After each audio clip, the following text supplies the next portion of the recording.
The Texas justice system is messy, so let's break it down. You're listening to So You Got Arrested, the podcast that tells you what really happens after an arrest. Hosted by BRCK Criminal Defense attorneys, we talk to the people who've lived it, worked in it, and been shaped by it. Whether you're facing charges or just want to understand your rights, your options, and the smart moves that could change everything, we've got your back. So, Scott, we're into September. September brings about some good things. It brings about Labor Day holiday, the start of the college football season. Unfortunately, my Longhorns didn't do too well this past Saturday. They look okay. Yeah, well, they'll turn it around, and the start of the NFL season. But September 1st also brings a whole new set of laws. Right. And so we have been getting some questions to our email, and I thank everyone for sending us your questions. You can email us at justarrestedpodcast@gmail.com. And we got an email asking about the new THC laws that are in effect. So I know it was in the news that Texas was trying to ban these THC products. And there was an issue as to whether they were going to address it during the special session. It did not get addressed. So THC products, as they're sold in these stores, are technically still legal here in Texas, with the exception of one thing. And that one thing are the vape pens. The vape pens, yeah. Which I don't understand how they do that. That kind of snuck up on us. Right, absolutely. So it's funny the way that law works, because the vape pens that contain any amount of THC are now illegal, but it's a funny law because the way that law works is it is illegal to distribute or market the vape pens.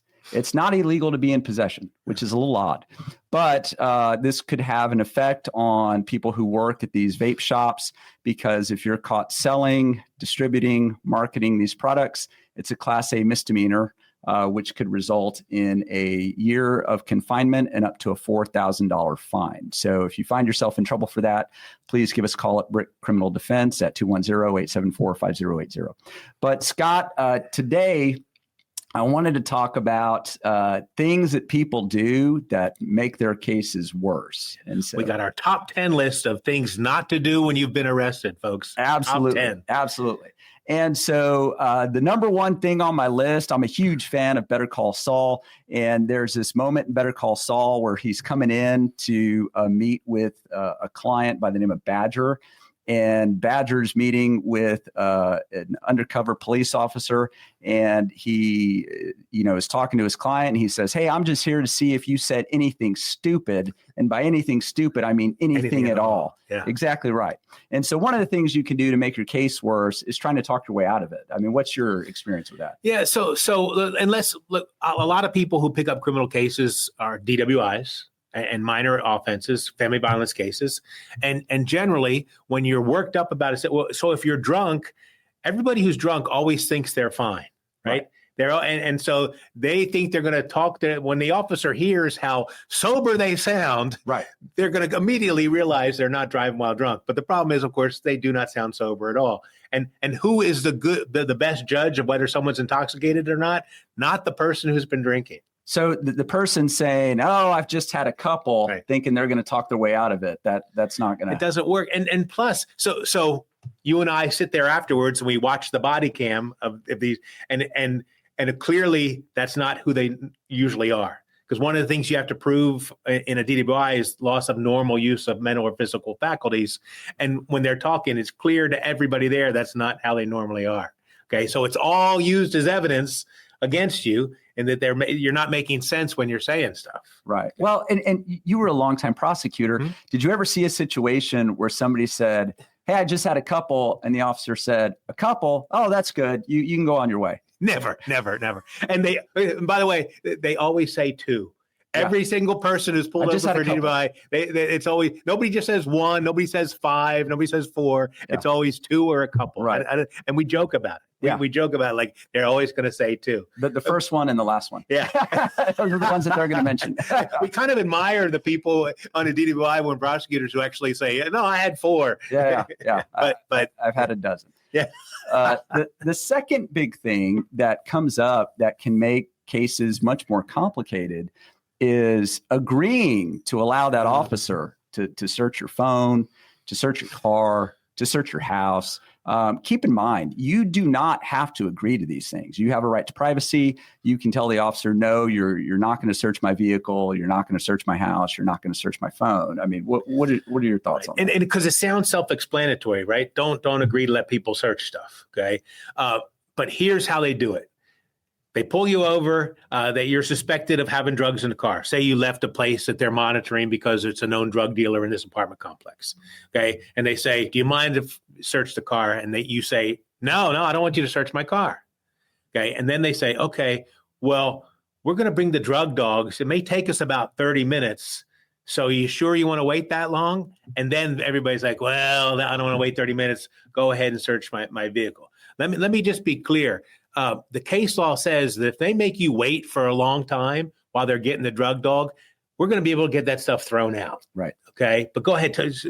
Tell what's your thoughts about all that? Well, I mean, yeah, that's exactly right. And the thing that I've never understood is I've seen plenty of cases where people know they have contraband in the vehicle, but for whatever reason, despite that, they say, no, go ahead and search, or they're going to bank on the fact that they're going to say, well, I didn't know that was in there, which never works. I mean, so I don't understand why people do it. The other thing to keep in mind, and some of these smaller counties, if there's a deputy or whatever saying, I'm going to get the drug dog at 2 a.m., right, that's not going to happen. I mean, a lot of times they have one deputy on duty, doing There's patrol. Generally only one or two deputies that handle the drug dogs, depending on what county you're in, and they're not always on duty. Now, they can be called at any time. They know they're on call 24/7, but it takes a long time. Right. And so what the courts have looked at is it reasonable the amount of time they make you wait?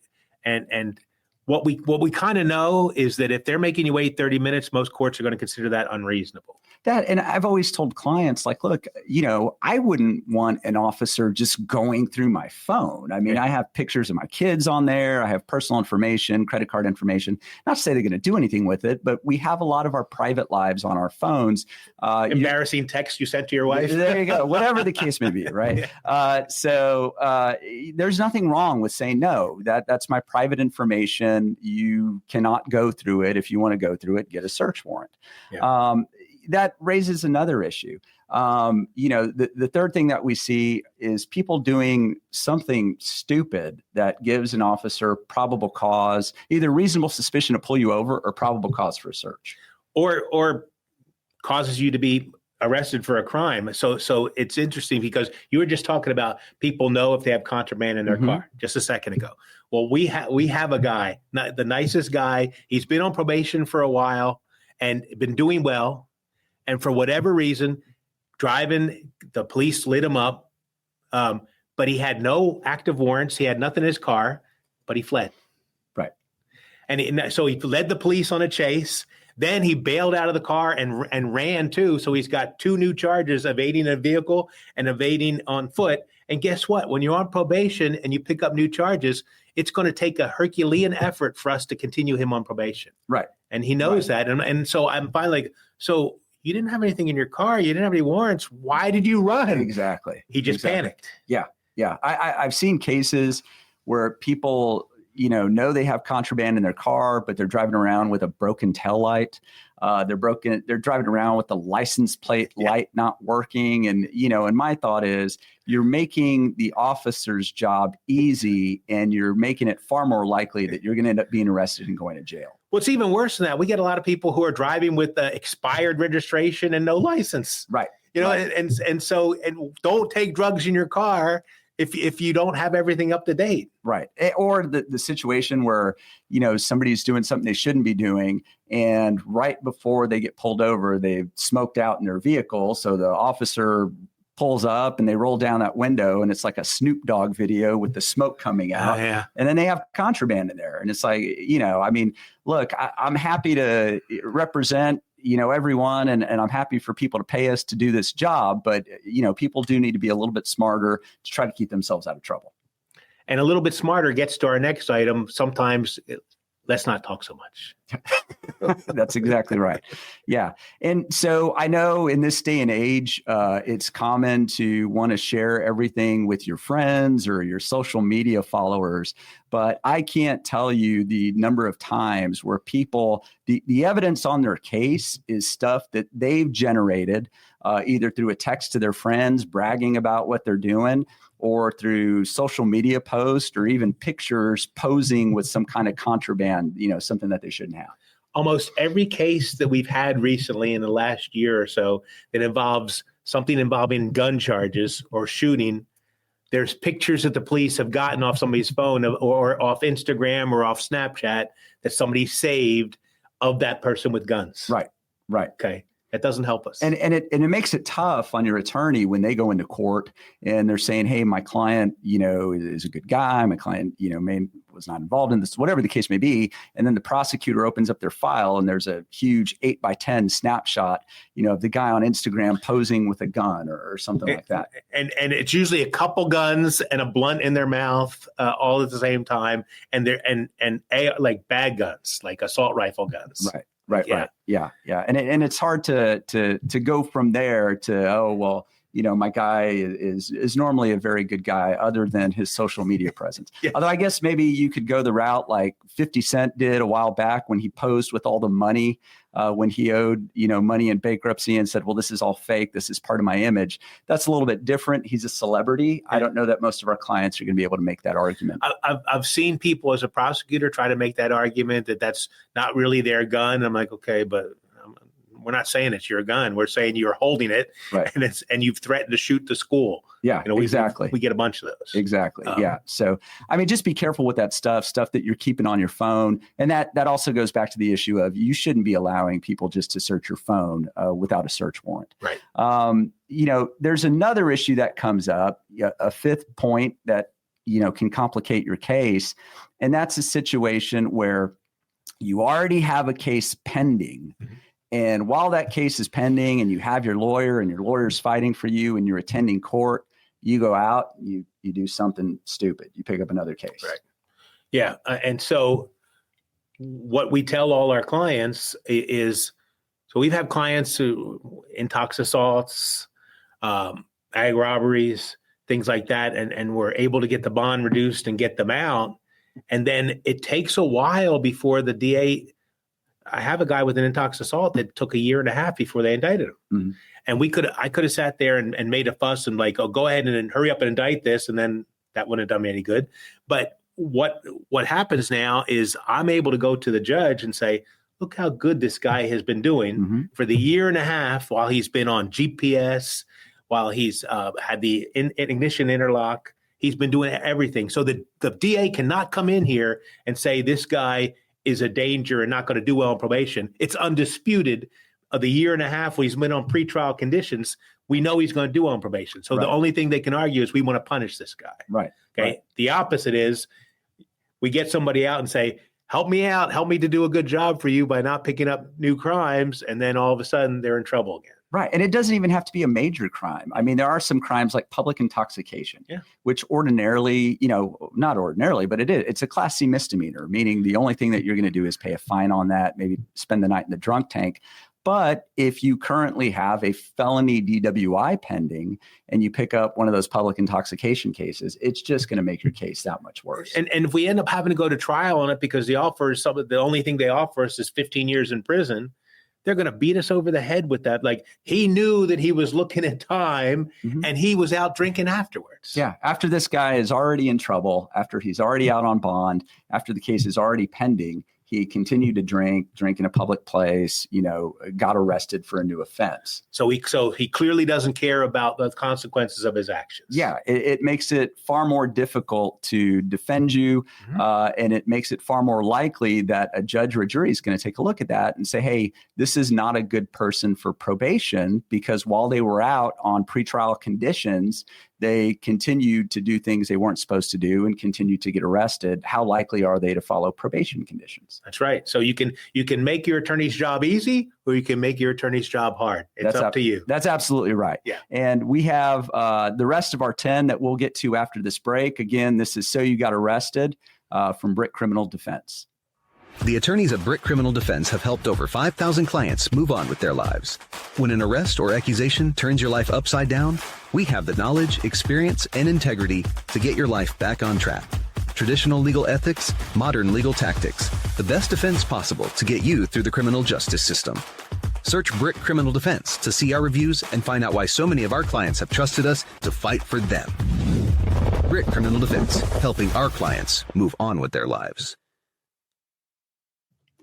And so we get back to our list of 10 things that you can do to make your case worse. Number 6, we hit on this a little bit, but it's kind of memorializing these dumb things that you've done. We talked about taking pictures. You know, the other thing that's pretty big, there are things like Snapchat and TikTok. Right. You know, so we have everybody who wants to be internet famous. And so a lot of times they're recording videos of themselves doing these stupid things that, you know, are just going to get them in trouble down the road. Yeah, and I'm not known for knowing my social media stuff. I'm not on Instagram. You're not a TikToker? I'm not on any of that. You're on YouTube. I am on YouTube, and I'm on Facebook. Yeah, there you go. The old people's social media. But but the thing is, so I know my daughter and the younger generation tells me, oh, well, Snapchat's not saved, and so that I believe that to be true. But what happens is somebody takes a screenshot of the Snapchat and then they send it to other people. So don't assume that just because it's on Snapchat, people aren't going to be able to get it. No. I've had Snapchat come up in cases that I've been on before. I've had clients who have been surprised that their Snapchat was still around. And it's absolutely right. Somebody else has recorded it, taken a screenshot, done whatever, and then, of course, shared it with everybody else. Right. And now it ends up in that prosecutor's file to be used against you. Right. And it hurts. Absolutely. It's absolutely. Not good. Well, because it makes it seem, it's hard to argue that, you know, if somebody did something that they're remorseful if they were bragging about it on social media. There was that murder case that we weren't handling just a little while ago. He was a rap star. He rapped about the murder that happened, and he did another murder in another county. Yeah, right? absolutely. Yeah, that can be difficult to say, hey, my client's very remorseful about this, aside from the fact that he was bragging about it. And wrote a song about it. Yeah, to his friends on social media. Yeah. Number 7. This is a big one. Oh, yeah. So a lot of times we have circumstances where somebody is maybe about to get in trouble for something small. Let's take an example of they got a little marijuana on them, right? So they're getting pulled over by police. They've got a little marijuana on them. And to try to get away with it, they tossed the bag of marijuana outside the car. Now, what's the charge when that happens? So I'm not a fan. I used to reject those as a prosecutor, some of those tampering with evidence charges. Right, which is a felony. Right, it's a felony. So you've turned what's a misdemeanor that's not a big deal. A misdemeanor that you would, worst case scenario, you get probation. Yeah, and we're probably going to be able to get you pretrial diversion if you have no criminal history. Right. Okay? But now you've turned it into a felony. And then, of course, you get the ones where they're trying to swallow it, and then the officer is trying to like force their jaws open. Right. It turns into a Donnybrook. I know the generation doesn't use the term Donnybrook anymore. Right. But I'm assuming Donnybrook was like a 1960s pop star. Yes. But yeah, and so then they get you for tamper with evidence, which is a felony. Right. And so and it's felony that carries range punishment of 2 to 10 years in prison. Right. And so it doesn't make sense. Not to mention, when I was a kid, I had a friend of mine that was pulled over and ate. It was not just marijuana. He had like a bunch of pills that were illegal. He swallowed them all, had a heart attack, and died. Right. Okay. Right. So even if it's a felony, folks, most of those felony drug cases, you're still going to get probation on.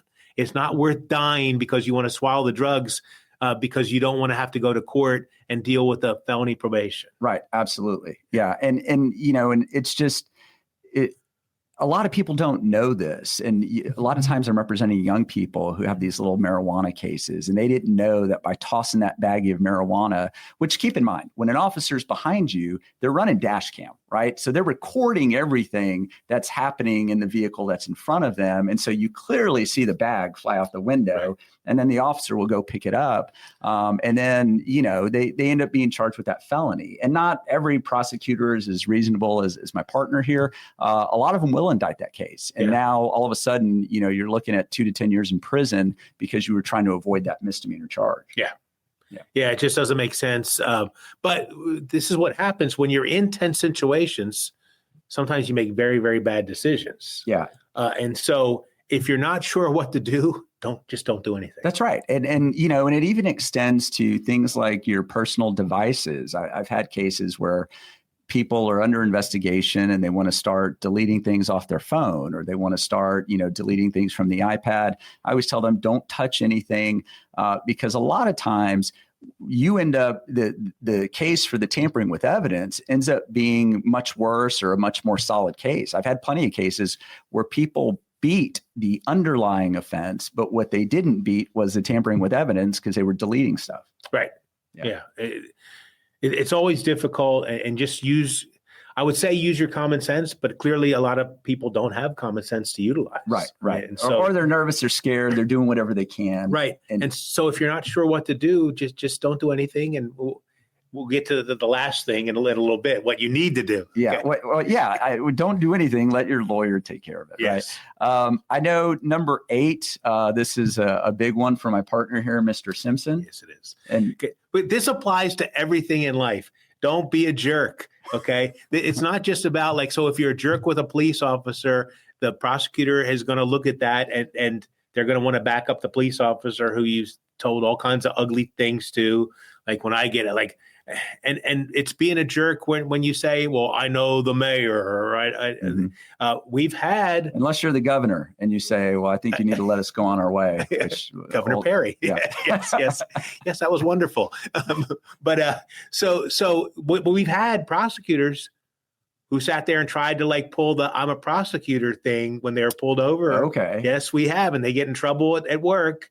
And do you think the police officer would feel like, oh, you're a prosecutor, I'm going to let you go, or like, oh, good, I get to arrest a prosecutor? Yeah, I'm the opposite. I do not want an officer to know I'm a criminal defense attorney during the stop. Of course. I've had officers ask me, what are you doing, or where are you coming from? And I'm coming from court. And, I try not to mention, hey, I'm a criminal defense attorney, because I do worry that they would get, a little excited about the fact that I'm about to pop this guy. So. You get to tell their buddies, I arrested a defense attorney today, and everybody buys them around. There you go. That guy that had you on the stand last month. Yeah, I just arrested him. So, absolutely. And, and it can make a difference. Yes. So I've had cases, I'm not saying this is every case, but I've had cases where during a DWI, if somebody, again, I'm not saying you have to agree to all the searches and agree to do all the tests, but if somebody was at least cordial and not screaming and yelling at the officer, where the officer may not show up at the ALR hearing, right, which affects whether or not you get to keep your driver's license. So those things can make a difference. And I was thinking about this, just the other day, because as I've gotten older and as I've handled some of these cases, I get pulled over by police because I like to drive a little fast going wherever I'm going.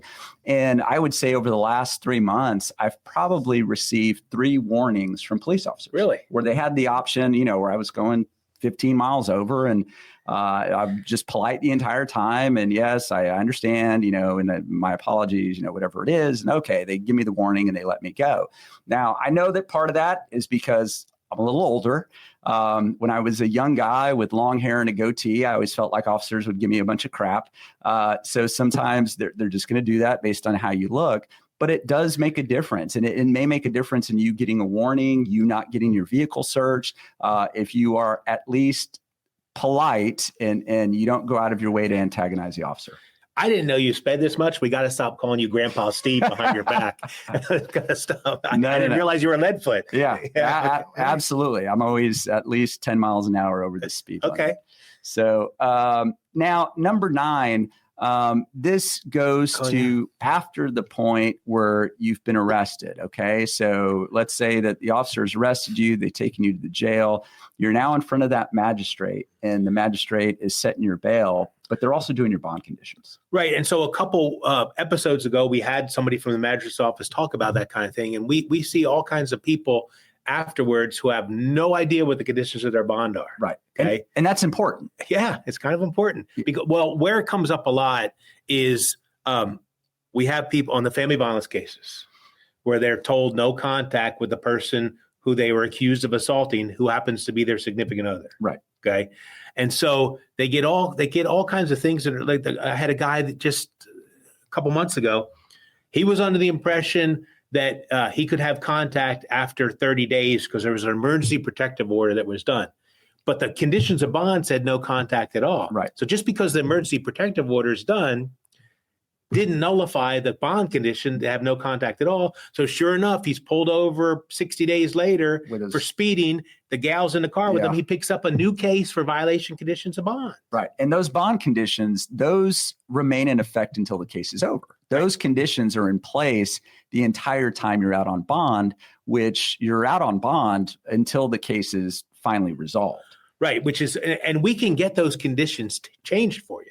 We can't get them done like in a day. There's certain things. We have to file a motion. We have to get a hearing. Some judges will just agree to it. Some prosecutors will agree to changing the no contact to no harmful injurious contact, which means you guys can be together. You just can't threaten or hurt each other anymore. Right. And along those lines, one of the things that can be frustrating as a defense attorney is when somebody comes in to do a consultation with me and I ask them for their paperwork that they received when they got out of jail and they've lost it. Yeah. That paperwork has very important information for you. I mean, it has your bond conditions. It may be that emergency protective order, which if you violate, you can be arrested for that. Right. And we don't necessarily know how long the emergency protective order can be, from 30 to 90 days. That's right. The order itself has it on there, but it's not easy for us to get a copy of that emergency protective order. You have to go to the JP in smaller counties. It's not easy to get your hands on it. Right. Okay? Right.